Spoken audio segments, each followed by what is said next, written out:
Dear friends, welcome to Band Business Books Presents, where we talk with professionals from diverse backgrounds and tackle one business question at a time.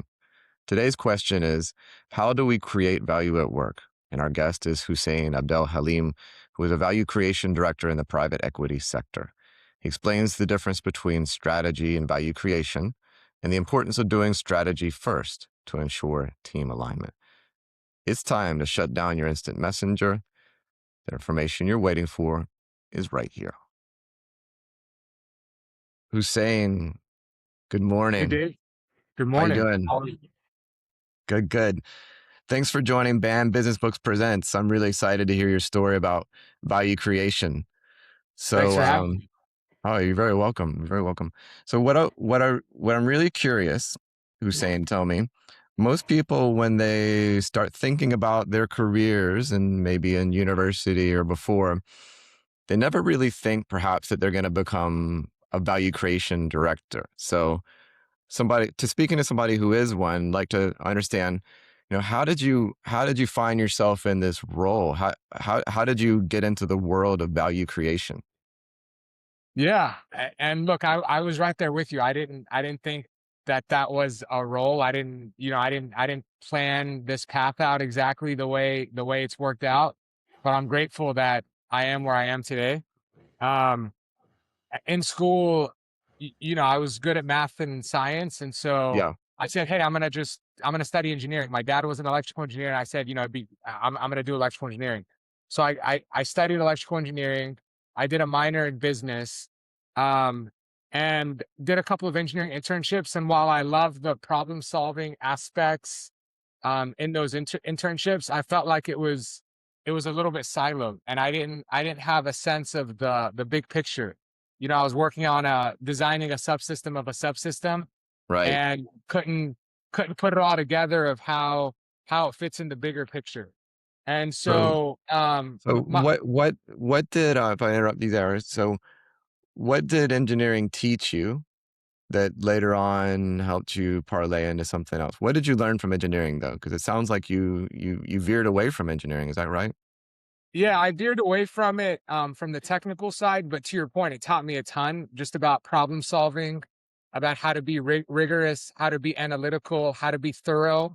Mm-hmm. Um, and a lot of times when you're solving, pretty complex problems, pretty abstract problems, like I was dealing with in engineering school, the real world problems seem much more tangible and in some ways, easier to solve. In other ways, obviously harder to implement, but easier to grasp the problems than what we were learning in engineering. Right, right. So, so you went from internships in engineering, and then you found yourself in a role in industry, right? So, at what point did you realize that you were doing value creation, or did you have a notion that you wanted to do something like this? And, how did it all come about? Yeah, so I went and did these internships and I said, "Hey, like actually my aspiration would be to like I would love to run one of these companies. I'd love to be CEO one day Hmm. and really, own the problem solving, own the strategy, and really just be in charge of, be able to lead a company." So I would say that was the initial aspiration. In order to get there, I heard about management consulting, and Okay. I heard that a lot of management consultants go on to take executive leadership roles at big companies and ultimately become CEOs. So I said, "Hey, how can I enter that space?" And ended up landing an internship at one of the top consulting firms. Right. Um, and that was really the first path into, sort of out of engineering and into value creation. And I would say it wasn't called value creation when I joined consulting, but Hmm. y- you know, you have to add value to these companies. You're getting hired for these finite projects for a finite amount of time, and your goal is to deliver value and deliver. The consulting, they like to use the word impact. You have Right. to deliver impact to the client. So I would say that was sort of the first foray into value creation, even though it wasn't called value creation at the time. Got it. And so that's very interesting. And now you're working. in from you moved from consulting to industry later, and now you're in the private equity space working on these types of projects.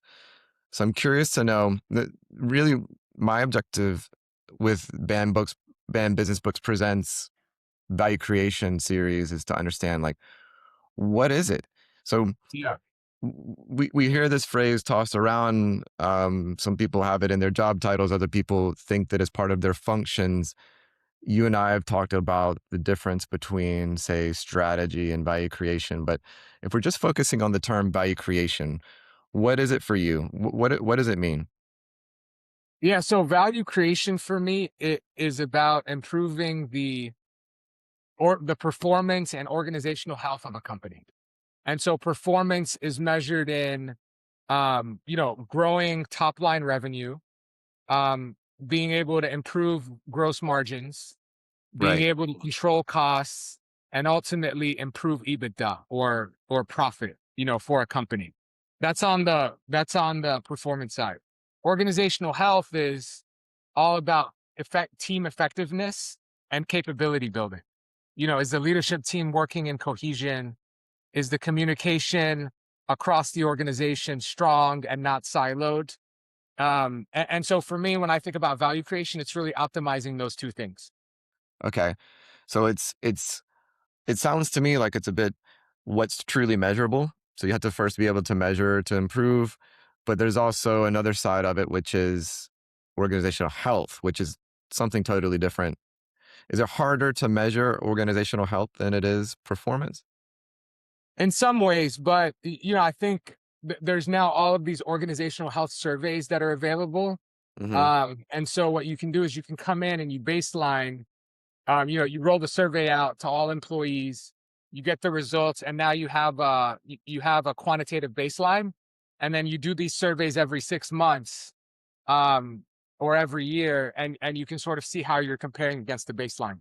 And the baseline, you'll get sort of some quantitative metrics, but you'll also get commentary around, well, hey, look, like I think there's not enough training happening today, or my manager isn't communicating with me, and so you can work on you can you sort of identify where improvement opportunities are, work on them, and so the next time you get the survey results, hopefully there's an improvement. Right, right. So help me understand this, Hussein. This is all very interesting. Now imagine you um, come to manage a brand new company that you know very little about. Your job is to step in and to understand where you can create value both on the performance side, the organizational health side. What are some of the initial steps that you take when you find yourself with a new company that you need to improve the performance and health of? Yeah, I mean the biggest first step is doing a diagnostic, and so a Hmm. diagnostic means there's sort of the people aspect of it and the initiative aspect of it. On the people side, it's talking with the CEO and the rest of the C-suite to understand what's top of mind for them. What are their main pain points and what are the main initiatives that they want to focus on? And the word initiative is sort of like what what do you want to include in the value creation plan, or what do you think is most important to include in the value creation plan? And Right. so, you know, getting a sense of what's working, what's not working, and what the priorities are for the executives gives you an initial list of hypotheses of, hey, these could be the key value creation plan initiatives. So you have those initial conversations, and then you get in a room with the team and you say, hey, look, we've done all these one-on-ones. Which, by the way, the one-on-ones also help just build a relationship between me and the executive team. Yeah. But then, you do an offsite, um, and the offsite has some elements of strategy and some elements of value creation. We'll talk about the strategy piece later. Yes. Um, but as it relates to the value creation piece, you basically do a readout. Hey, it's like, hey guys, here are the common themes that I've heard across the different conversations that we've had. Here are here's a draft value creation plan. Um, AKA a set of initiatives that you said that you guys have highlighted as important for us to focus on moving forward. Do you agree or disagree? And we have a discussion about it. Like, are these the priorities that we should focus on, in the first 6 to 12 months of working together. And once we have alignment on that, you sort of go in and do the diagnostic of the specific initiatives.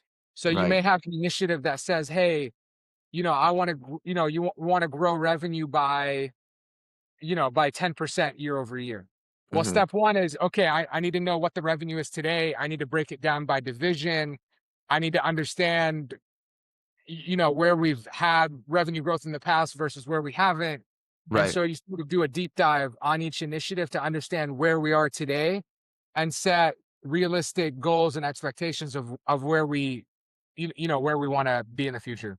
Sounds sounds good.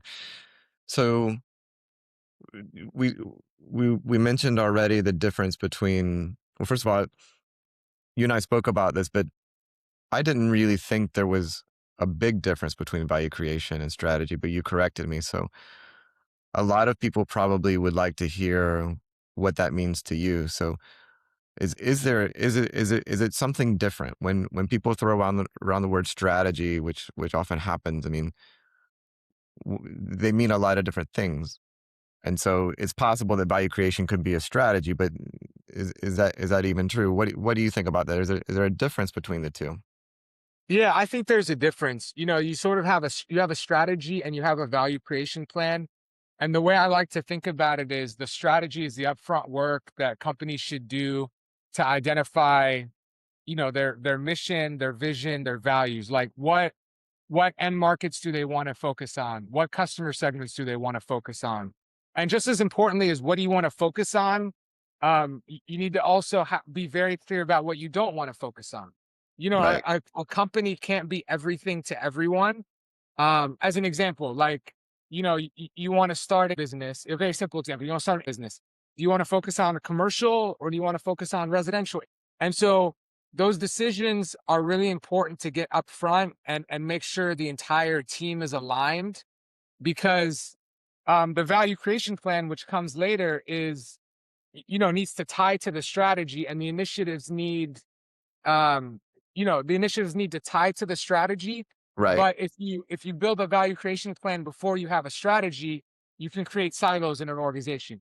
For Right. example, you can have a sales team going out and trying to market to residential customers when the CEO wants the strategy to be to focus on commercial. So setting that initial strategy upfront, getting the entire team aligned on, hey, this is where we're rowing. These are the things we're not going to be doing, and here's why. Is important to get everyone aligned. And then what it does is it allows the value creation plan initiatives to row in unison. And the reason that's important is because oftentimes, some value creation plan initiatives are going to be cross-functional, and you can sort of catch it if the strategy is not aligned because you're going to have 3 or 4 executive leaders focused on one initiative. But Right. some value creation plan initiatives are going to be very functional, very specific and focused on one function. And in those initiatives, you may not have executive leadership collaboration. And so if one executive isn't fully aligned on the strategy, that value creation plan initiative can end up going off the rails. Right. Right. So definitely from what you're saying, Hussein, strategy is primordial. Like you got to do your strategy first. You got to have a clear idea of strategy first. It has to be done. It's a separate event. And then once you've got that, then you can build a value creation plan or process off the back of that. Yeah, exactly. And that's why, in these and look, I've been guilty of it too. It's been a learning journey for me. Hmm. A lot of times you go into a company and you sort of assume that the strategy has already been set and you go immediately into the value creation plan and it gets very tactical very quickly because that's where you think you can make sort of get the quick wins and make immediate progress. Um but sort of you realize through experience that hey, it's important to take a step back and clarify the strategy and make sure everyone's aligned on it before you move into the value creation plan initiatives. Right. And I'm, if a I'm, company doesn't have a sort of a well thought out strategy, those early conversations I mentioned are still important because what you can do is you can sort of start with the tactical, and in that offsite that I mentioned, work on the strategy build Right. together. Sometimes it's difficult for folks to be able to articulate a strategy, but they know what they want to go and do, and so you can kind of work backwards. But however which way you do it, it's important to make sure that the strategy is clarified and aligned. Right. One thing that I've always been curious about, who say maybe you can help me out.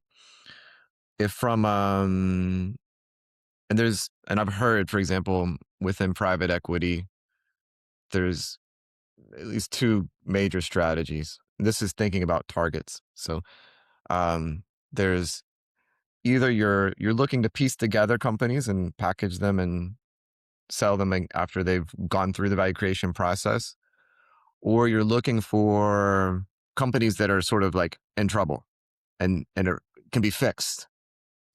So there's maybe two major strategies.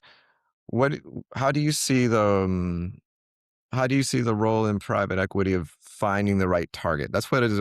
I'm always curious about. How do you know with all the companies that might be for sale at a given moment, like where there's value to be created? Yeah, it's a great question. Um, you're right. I mean, there's sort of within private equity that the terms are often used build versus fix. Mm-hmm. Um, and the amount of work required for both varies, but also the price varies that you're getting the companies at. And so you have some private equity firms that want to build, and usually when that term is used, it's referring to, hey, this company has already had um some organic growth over the past few years. You sort Mm-hmm. of see some level of consistent growth, both on revenue and EBITDA. Right. Uh, but maybe it's a regional player, and there's an opportunity to take the best practices in that region and scale it nationally. Maybe it's been a lifestyle business for a singular owner who, again, has built a really strong business, is making sort of enough money to for himself, and so doesn't have the ambition to want to grow it at a much higher rate. A- but again, it's fundamentally a very strong business. So Right. I think private equity buys that business, and then the goal is to, hey, how can I invest in it more to really grow it? And they'll do that through a combination of organic growth and inorganic growth. Organic growth meaning, hey, I'm going to take the best practices and be able to grow the market that they're in. I may greenfield, invest and open a new branch in a new geography, but I may also buy similar businesses to this business, Right. that are in the same space in adjacent geographies to be able to turbocharge the growth. So that's really the build model. The fix model may be, hey, this company is in trouble. Um, Either the market's gone south, the industry isn't as hot as it was, the leadership team isn't as stable as it was, and this company is really underperforming the market. It's losing market share, and it may even be distressed, where it's got more financial problems. And so private equity will come in, and it's much more of a roll up your sleeves um, strategy where Got it. to really be successful at that and turn around a company like that, you need to identify a leader very quickly who's going to be able to come in and and sort of get the team behind him, be able to plug in the gaps, be able to build a stronger team. And so you're really going to need someone who's done it before in that industry, um, to be able to really, like, save that company. So, the turnaround situations end up generally being more challenging because there's not Mm-hmm. necessarily the best practices in place already. Right. Um, but if you're successful doing a turnaround, you can end up, getting rewarded for it even more quickly because generally you're buying those companies at a discount. Got it. It's very interesting. Hussein, one of the things that I'm interested in is understanding. So we started talking about your professional path, rather. Um, how can I want to understand how somebody who's in industry, so let's say a manager, director, vice president in a company of any size, could could learn from you. So what what can you do if you're in a line manager job and basically you imagine that a lot of the things that you're doing are rather routine and process based, they're established, the objectives are set, but you have a desire to improve things at your company. So how could you get started with the sort of the some of the private equity tools or practices in a normal industry job? Yeah, it's a great question. And look, like my job only is successful if the line managers are identifying the opportunities and implementing them.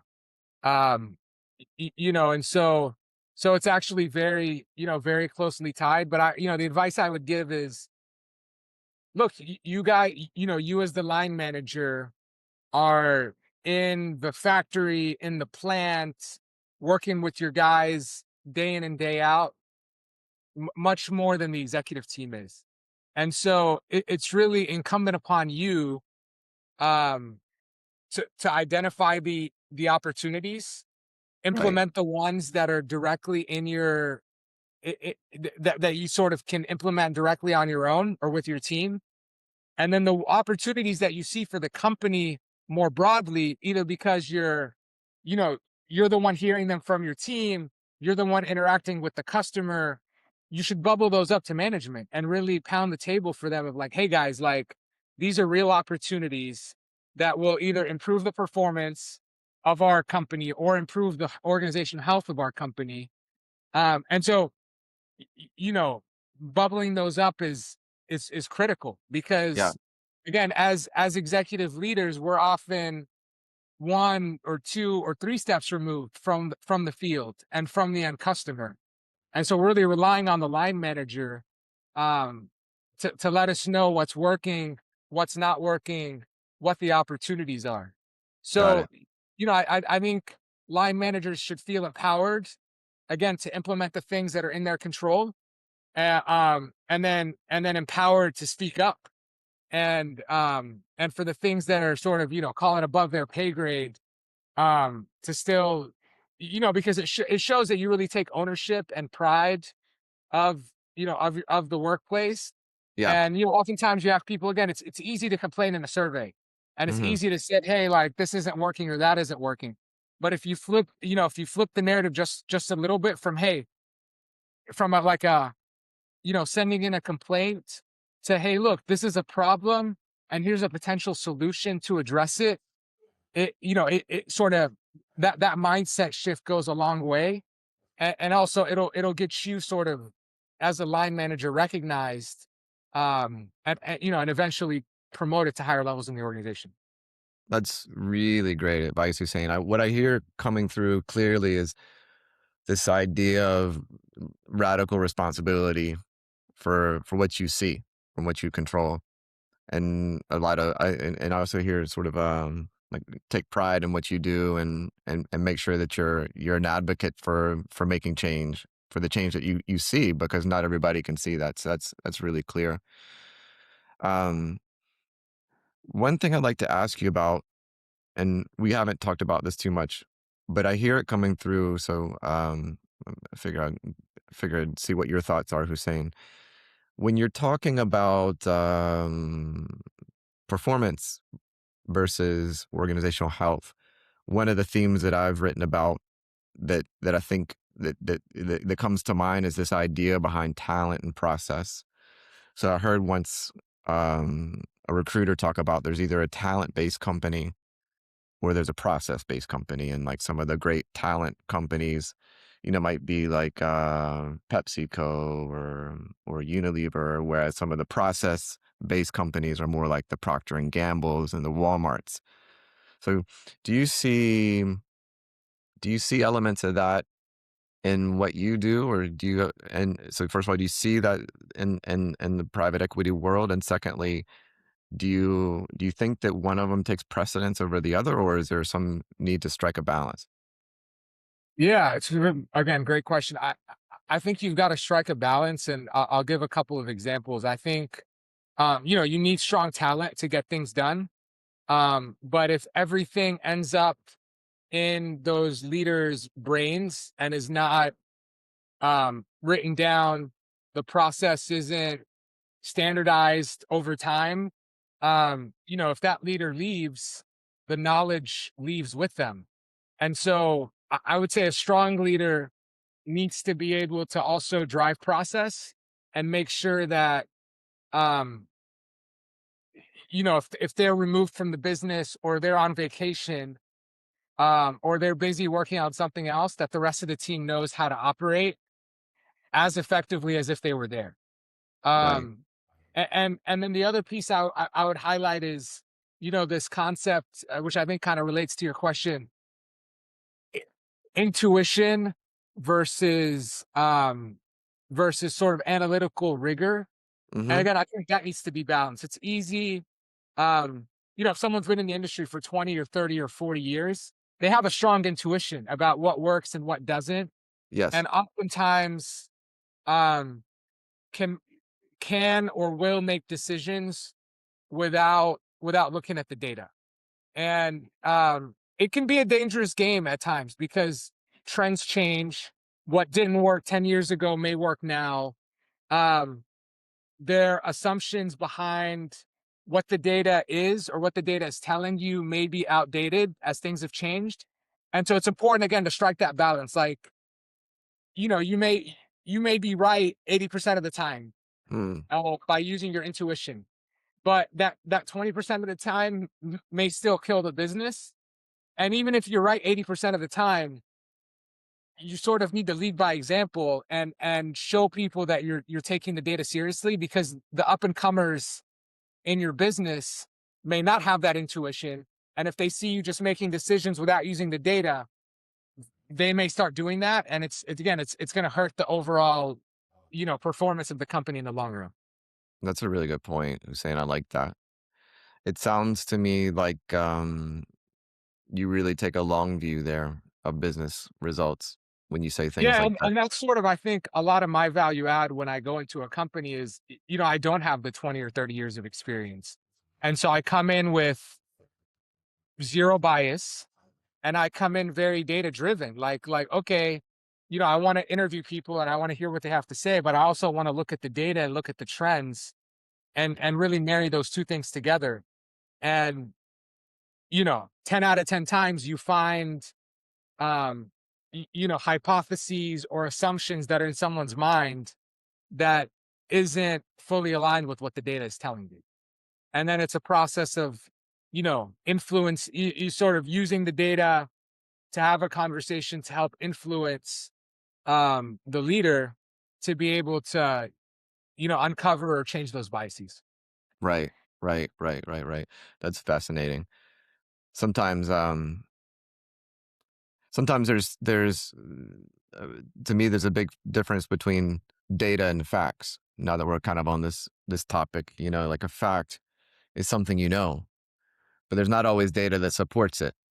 And so it sounds like somebody in your position comes in and says, either you show it to me and the data, or I think what I hear you saying is you challenge what people can consider in their head to be facts a lot of Yeah. times.